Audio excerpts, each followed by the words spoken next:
Welcome to the Bariatric Nutrition Coach podcast, where we empower you with weight loss surgery, nutrition knowledge, mindset advice, and inspiration so you succeed in your weight and health journey.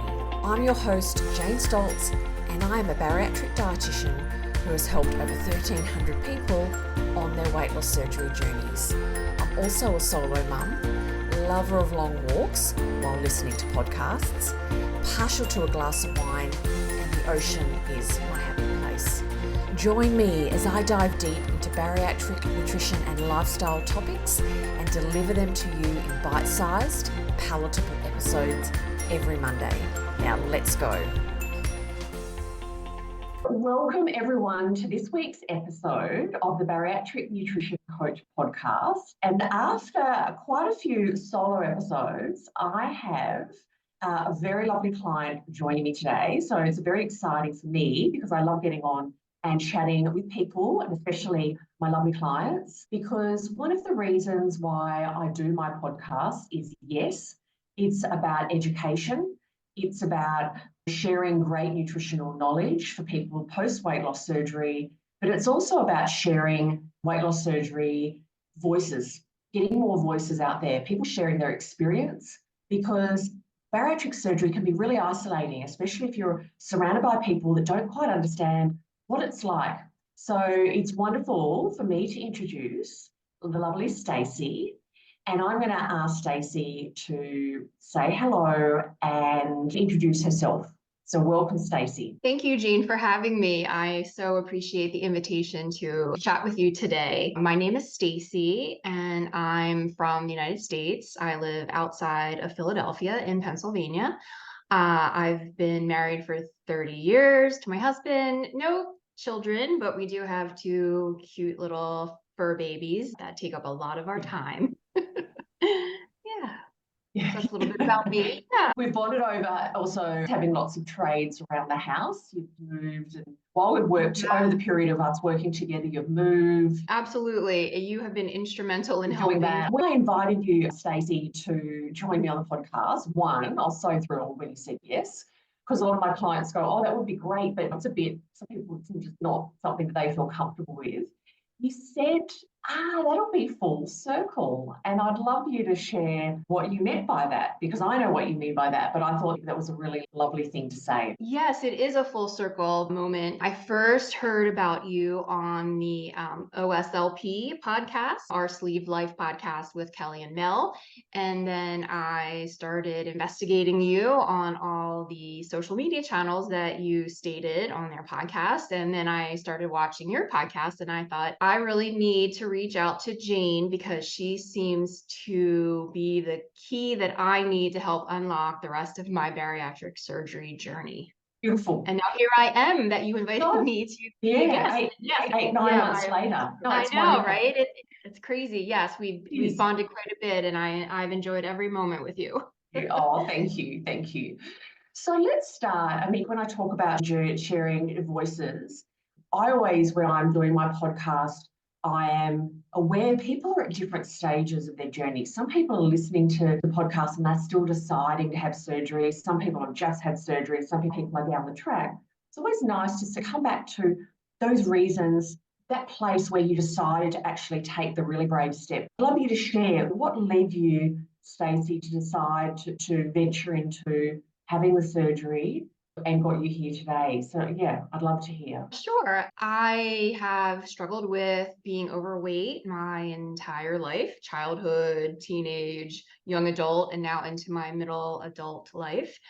And I spent many decades doing the yo-yo dieting, trying various avenues of weight loss, including Weight Watchers, following different plans like keto or the Mediterranean diet or fasting, different versions of everything. I've had some success in the past. I was able to lose quite a bit of weight 2 or 3 other times before starting on the bariatric surgery option. I had regained a lot of weight that I had previously lost, and it was coming at that point in my life where I had experienced menopause, so I was postmenopausal, and no matter what I did, I could not stave off the weight gain. So I turned to medical weight loss at a local facility in my area. And we tried various medications and different weight plans and exercise options, none of which were successful. And at one point, I just decided that I would go to an information session that the same hospital was hosting on their surgical options for weight loss. And I never thought before that I would even be entertaining Mhm. such what I considered a drastic option for myself.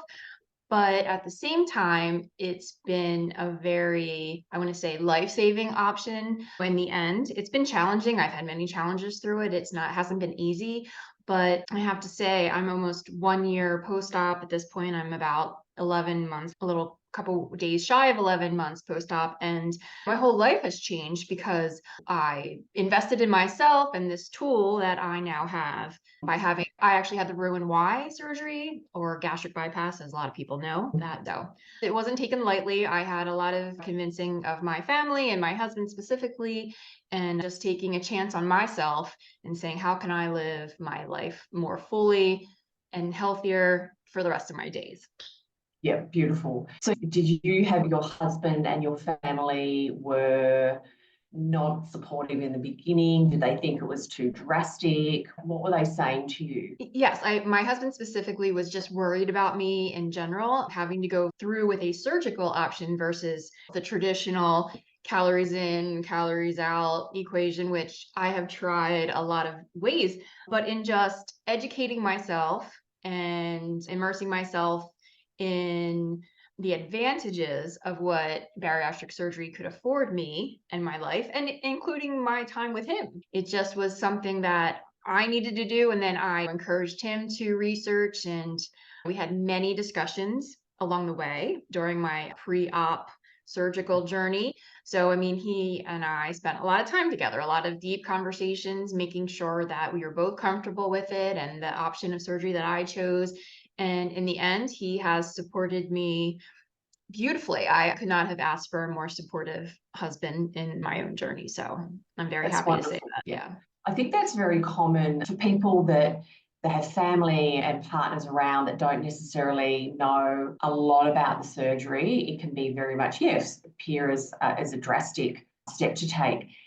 And so it sounds, Stacey, like you didn't really know anyone. Did you know anyone before surgery that had bariatric surgery? Didn't sound like there's anyone in your kind of close circle of friends and family that had had surgery. I didn't. There was no one in my immediate friend circle or family circle that had the surgery. It turns out that my brother, he's a first grade teacher, and he had a couple colleagues that actually had surgery. They actually had the vertical sleeve Yep. gastrectomy. So I spoke with one person in particular, and she was very open and willing to share her journey with me. And it wasn't all roses along the way for her, but it was absolutely a life-changing surgery. The tool itself just gave her a brand new lease on life for her and her young family. And she has been very supportive along my way too, through, even though I had Roux-en-Y versus sleeve, she's always been supportive and been there if I needed to talk to somebody Yeah. about it, kind of like a buddy. Beautiful, yeah. So, because I mean, when I talk to lots of people or get new clients, sometimes people in their life they've got quite a few people that have had Yeah. bariatric surgery. And that obviously helps with having that kind of, yes, connection, a bit more of an understanding. So that's a really big leap. But I'm so glad you did speak to somebody because it's really lovely. So it sounds like you really did research and it was very planned. How long did you think about it for? Can I ask? How long did you, from that point of going to that information evening to having surgery, what was the timeline? I started thinking about it. So last February 2023, I went Yeah, to an information session in April. So there was quite a bit of just yeah, my own investigation before I really talked to anybody about it. And then, of course, the information session was pretty pivotal in my decision. And then meeting with the pre-op team and making sure that I met the requirements and going through all of that. I had my surgery on September 5th of 2023. So it was a good 6 months prior. yeah, great. So we started working together when you were around 3 months post surgery. Yes. Can you go back to that point? And you said at the beginning, like you wanted, was it a key? You wanted to use the tool that you had. And I'd love to hear the reasons why you, after listening to me on the podcast, and you thought, okay, I really want to investigate what Jane does. Like, what were the reasons why you decided to reach out? Yeah, that's a really great question. So, coming out of surgery, I had a little hiccup and needed to go back in for another surgery. But then you start the post-op phase. And that post-op phase is going through all of those different stages of reintroducing food back into your life. And after you go through the liquid to the puree to back to full food options, it's like I felt, at least with my program, that the support just ended. And I'm having a lot of emotions about my relationship with food. I'm having a lot of, obviously, because your hormones are affected by the surgery. So there's a lot of emotional, mental, not just physical aspects occurring right post-op. So you're trying to navigate going from like no food at all and then trying to figure out you can eat anything you want again. And it was my relationship with food that I believe needed the most work because, as I said before, I've been obese my whole life from almost like birth through pre-op. So it's just like something that doesn't go away because you have surgery. Yeah. And I was really hesitant and nervous about reintroducing certain food. And I wasn't sure how to do that. And post-operatively, my clinic wasn't really available. The nutritionist wasn't available. She was available 1 month post-op and then again 1 year post-op. So I'm like, well, what happens in between all this? A lot. A lot A happens. lot happens, right? It's not just getting through, it's not just getting through those first 5 stages of reintroducing food back in. It was absolutely terrifying. Yeah. It was terrifying to figure it out. Yeah. And I wanted advantage of the tool that this gave me. Yes. And so when I heard you on the other podcast, it was like, it was absolutely a godsend to me because I was like just floundering out there and I didn't want to make a mistake. I spent all this time and money and emotions. Absolutely. Yeah, absolutely. Yeah. So I knew I needed a partner. I needed somebody else on my team to help me navigate this new territory with my new tool. Yeah, beautiful. Yeah, that 2 to 4 month mark post-surgery is, I've never seen it written anywhere, like from a nutritional dietetic kind of point. It's my experience of having worked with so many clients. It's a really common time for people to kind of, I call it hit a wall and go, now what? Because the dietary stages end and people say, now I'm on a normal diet, I'm on a, yeah, like what do you have and how do you make eat how we would love you to eat, but also the habits that we want you to have to get them to keep that weight loss going, but also keep it. And that's where bariatric centres, and I say this all the time, and it's bariatric surgeons are wonderful because they do the surgery and we wouldn't be here without them talking about it. But bariatric surgery centres are set up by surgeons generally, and it's all about having surgery, getting the patients well, progressing, and then off you go. And there's so much to learn. Yes, and if you get stuck and you get really worried, Stacey, about, oh, do I have this food and how much do I have and when do I have it? People can really have a very narrow diet and not many choices. And I know we worked on that together. And that is really restrictive and you're only going to stay there for so long because it's not a satisfying diet. You don't know how to get variety and good nutrition in and all of that. But it's also about laying the foundations, and I rattle on about this all the time. It's about foundations that set you up for like, So what you're talking to me about is very common. Okay, that real like. Yeah, it turns out it is. It's really common. And I have a little snippet of your application form that I wanted to share. Okay, please do. Because what we're talking about now and going to lead us to really the topic or more topics that are so valuable and the challenges are so common. You put, I want to maximise my weight loss and enjoy delicious, nutritious food without guilt. I want a healthy relationship with food after a lifetime of diet culture and restrictive eating that has led to negative feelings towards certain food. Yes. You put that beautifully, and that's why I pulled it out because it's so. How do you feel when I read that back, that you put that in your application form? It makes me a little choked up, really, because it's almost like It's the truth, right? I was at that point and I have this wonderful new tool, but yet I'm still faced with my old eating habits. And I know the crux of this success is going to lie in my relationship with food. And how do you dispel 30, 40 years of this relationship? It's a bad relationship. Or is it a bad relationship? I don't know, right? We label things good and bad, and really food is just neutral. We attribute all these feelings onto it based on our life experiences. So it would be freedom, right? To be able to understand the value that food gives me nutritionally, Yeah. and that it's also there for enjoyment, because let's face it, food is part of life celebrations and life sad times.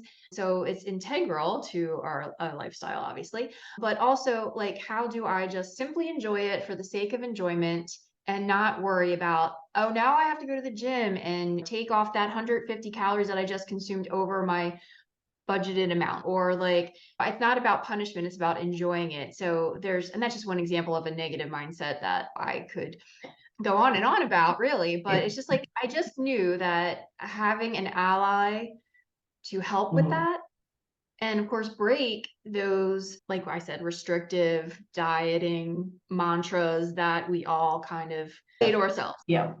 In my boot camp, there's 4 key pillars or kind of domains of things that I work on with my clients, which are really, because they're very common. One is the what and how to eat. And that's what we do work on. And there's 2 others, but the other one is that I want to mention that really connects here for you is the trusting your body and food. So it's that finding balance. So it's not only after surgery, what and how to eat, yeah, and get variety, but trusting, and at the same time, it's trusting your body and trusting food and breaking those really default ways of thinking. Yes. And it takes time. So that fear, and really the first time I heard someone say this to me, I was quite shocked. But when people talk about post-surgery and introducing new foods and weight regain, all that stuff, and using the word terrified, it's such strong emotion. But people that won't understand it if they haven't been through it.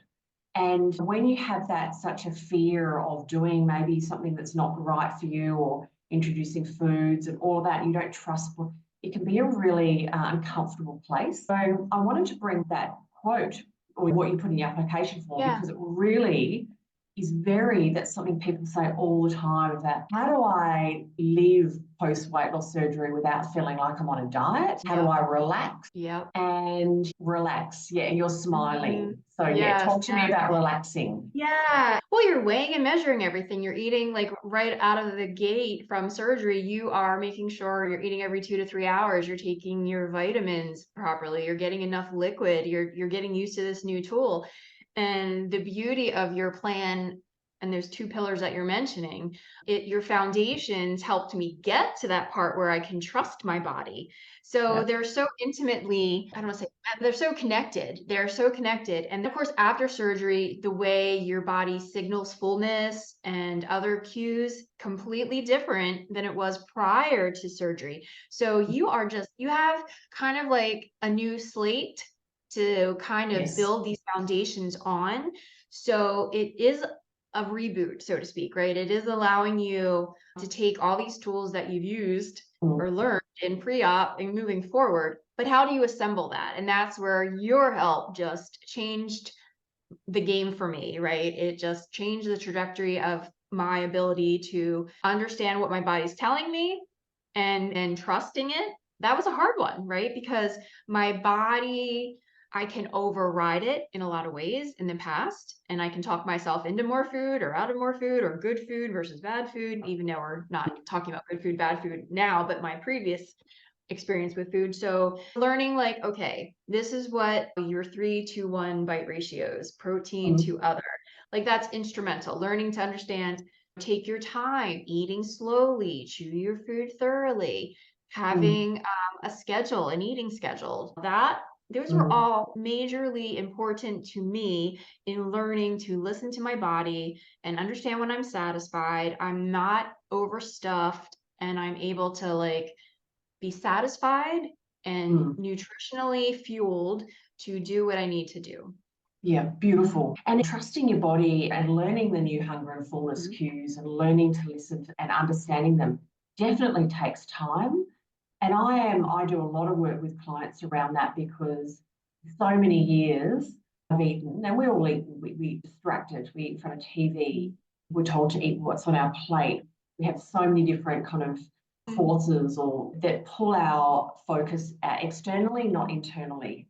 And it's that relearning to listen, but then also trusting what your body says. Yeah, and the signals do change, right? The Yes, signals, my fullness signals change from like day one after surgery to now yes, 11 months post-op. They have significantly changed. So it's always paying attention, being in the present tense, making sure the rhythm of your body is you're honoring it and listening and just yeah, trusting that, learning to trust it. It is a process. It's not easy. It doesn't happen overnight. And you're that's, going to, yeah, make false starts perhaps, but at the end of the day, you've taken the steps to do the surgery and there's going to be all these changes that's expected. And some of them are very big surprising kind of changes. yes. But the beauty of our relationship is I had something new come up, a new feeling, a new sensation, and you were like, yes, this is normal. This is part of the process. So that was also a benefit of having you take Yeah, me through thank this you. process. Yes. And that's why from having a dietitian appointment through your surgery centre at say 1 month to 1 year, we said there a lot happens in that time. There's so much Absolutely. change in the first, yes. And I've spoken to so many people over the years, and they might get 3, 4 months, and they're saying, everything's great. I don't feel like chocolate, and chocolate was my thing, and I don't feel like this, and it's great. And I'm like, that's great. It's great that yes, you're there now, but things will change. That we as humans, we fall into that false sense of security, and we want this surgery to be the silver bullet or whatever the saying is, Yeah. where it just Yeah. fixes everything. And it's obviously, it's a huge tool, it's a reset. But the work that you do in that first year, if you can do the work and really, yeah. So There's more work post-op than there was prior. Yes. It's no joke. It is no joke that I worked really hard prior. I mean, not just pre-op, but I mean, you work hard through pre-op to get to surgery. But even before that, with all the other diets and medication I've taken, but to be able to stand here and say, oh, this was easy. Oh, that is a complete fallacy. This is Yes. hard. It's not easy, but having a partner surely helps it. Yeah. Now tell me, is this you? You have had your bariatric surgery and you're feeling lost, you're lacking support and you don't know what to eat and when. Or you may have noticed after your surgery, your hunger and cravings have started to return and you are scared you won't reach your goals. You may have had some weight regain and you want to stop the weight regain and lose some more weight. You may be pre-surgery and you want support to be fully prepared for your weight loss surgery journey. If any of these sound like you, then listen up. I have developed my Bariatric Nutrition Bootcamp just for you. My coaching program provides education, coaching and community for people getting ready for their weight loss surgery and at every stage after their surgery. There are 4 key areas that I focus on with my clients in my Bariatric Nutrition Bootcamp. One is the Bariatric Nutrition Basics. You will learn what and how to eat so you feel satisfied, reach your protein and fluid goals and have less cravings, and know how to manage your hunger in the future. Meal ideas and meal planning. You'll learn to plan meals and snacks that you like, so you have great options on hand when it comes time to eat. Also, we focus on mastering weight regain habits, identifying any habits that are stopping you from reaching your goals and create manageable strategies to get back on the straight and narrow so you can manage your weight for the rest of your life. And also, I focus with my clients in my Bariatric Nutrition Bootcamp on learning to trust your body and food. Start to enjoy your food again by relearning to listen to your body cues so you have less guilt and improve your relationship with food and your body. If you are ready to maximize your weight loss surgery results, feel confident in your journey and be led with support and expert guidance, then the Bariatric Nutrition Bootcamp is for you. If you would like to know more about my coaching program, check out the link in the show notes. So we worked together for 8 months because we're just wrapping up your second boot camp now. You've shared a little bit about what you got out of the boot camp. Is there other things that you want to share that we worked on, or the benefits of getting working with me in the boot camp? Yeah, anything like that, Stacey? Oh, absolutely. I mean, the foundation pillars are just instrumental in helping me, and you pointing out, like you mentioned earlier, that we have moving house. That's been something we've had in common. And the stress of that, right? That could have sent me down a rabbit hole that I may not have been able to get myself out of. But not only having you there to listen to me, and then also you reminding me of the pillars that I need to do. And then, so the work is also in remembering that I have these skill sets that we've worked on, and to go back to them, no matter what's happening in my world or outside of it. I have these definitely strong foundations that I've worked really hard to get into my life, and I can fall into that. I can depend on them. Just Beautiful. like I can depend on myself, but having you to remind me when the stress was just too much, that's been great. That's been a lifesaver so many times. We've also talked, I've suffered a little bit from fatigue, and we've worked really hard to figure out the cause of that and slowly getting better with that, making sure my nutrients are right on target with that. So I appreciate all that. And also, there's one point when I went to see my surgeon 6 months post-op, and he told me that I was probably at the point where I was done losing weight. And if I was losing any more weight, it was just going to be by luck. And you were like, we're just going to put that aside for the moment. We're just going to forget he said that, because that was a big mental hurdle for me. And you worked with me very hard on that aspect to get over that statement. And I have subsequently continued to lose weight, albeit slowly, but slow and steady has been like the name of the game for me personally. And so those are just some of the benefits other than nutritional parts. Beautiful. Thank you, Stacey. Look, it's been an absolute pleasure, and you've really worked so hard. Now, people think, well, it's great to work with somebody when life is quiet, nothing's going to happen. And I say actually the opposite, because what we do if you are going through life stresses, which is really normal, is you learn how to identify when you're going off track, simplify your plan, but come back to foundations, come back to those key eating habits, key foundations, and really looking at it as self-care. Because reality is you're going to go off track at some point, because you're human, and we're all human, and everyone is. So yeah, you can have periods where the sun's shining, everything's wonderful, nothing's going to touch me, I've got everything under control, but things happen, job, family, whatever. There's a skill set or a toolbox of identifying when you're off, when it's all how to get back into your zone, nice at a pace that suits you and in a way that really suits you. And that is as opposed to going off track, throwing everything out the door, saying it's all not working, and then you're really, you're off. Catching yourself, and with compassion. I talk a lot about compassion. Okay, I'm off track. This has happened. I am human.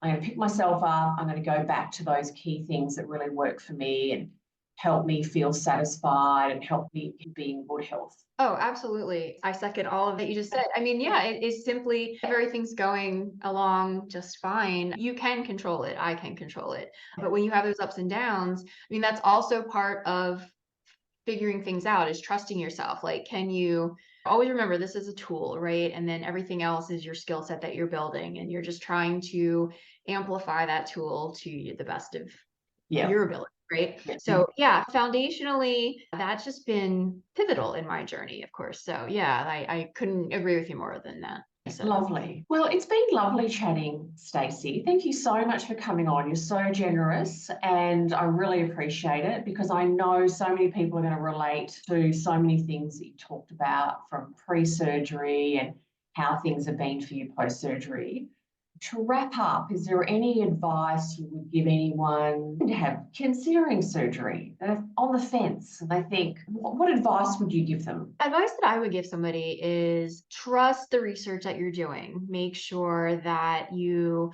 educate yourself on your options, what types of surgery you could have. Make sure you're investing in a really good center and surgeon with a good reputation. Don't hesitate to go to more than one and see if there's a better fit for you out there. And I think just go for it. It's one of the best things I've ever done for myself, not just in terms of health, but in my overall happiness with life. And absolutely, you're worth it. You're worth taking that chance on. Beautiful. Thank you. That's lovely advice. Beautiful. So thank you so much for your time. Sounds good. No, I thank you so much for having me. I appreciate the opportunity. Thanks so much, Stacey, for joining me. And thank you, everyone, for listening to my podcast. And I hope you found value in today's podcast. And I know you will, because Stacey has shared such wonderful aspects to her journey. And I really appreciate her coming on the podcast. So thank you so much. And I really look forward to being back in your ears next week. Bye for now.